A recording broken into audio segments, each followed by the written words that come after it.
Oshkosh United has an age group curriculum that is used by the coaching staff to provide consistency on what should be taught at different age levels. This curriculum is based off of research and from work produced by the USU Soccer Association. The curriculum has information for the U6, U8, U10, U12, U14, and then U15 and above age groups. The skills a player should know are broken into three different sections. Technical, which would be what a player can do with the ball. Tactical, which would be the decisions a player makes when they have the ball and also when they don't have the ball.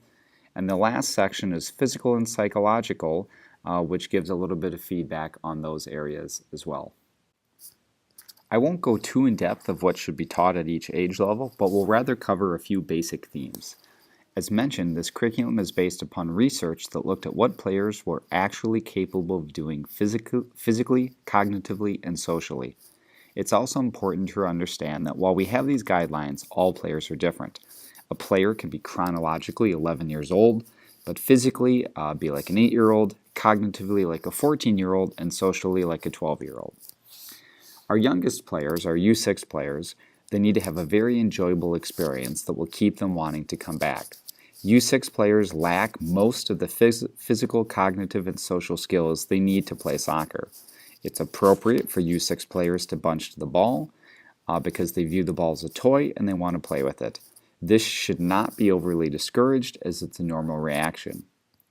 U8 players may start to think of someone else besides themselves, so passing can be introduced. They will not always make good decisions on who to pass to, and they'll typically just want to pass the ball to their best friend, mostly because they think they might actually get the ball back. Despite that fact, that should still be encouraged. Now, once we hit U10 to U14, that's the golden age of motor learning. This is the time when a player is most capable of learning new motor movement patterns or skills.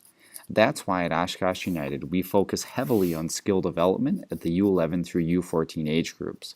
We don't focus as much on tactical decision making because players can learn that when they get older.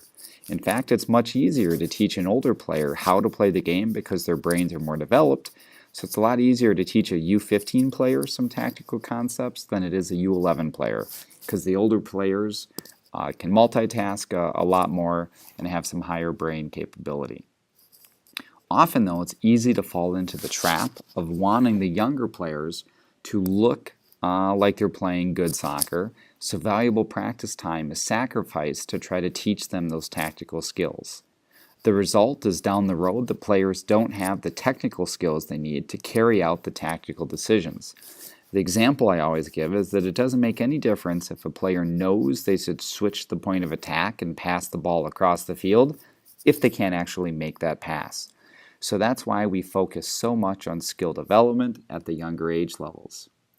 As the players do get older, especially at the U15 and above age group, then the focus changes from being on technical skills to more on tactical decision making.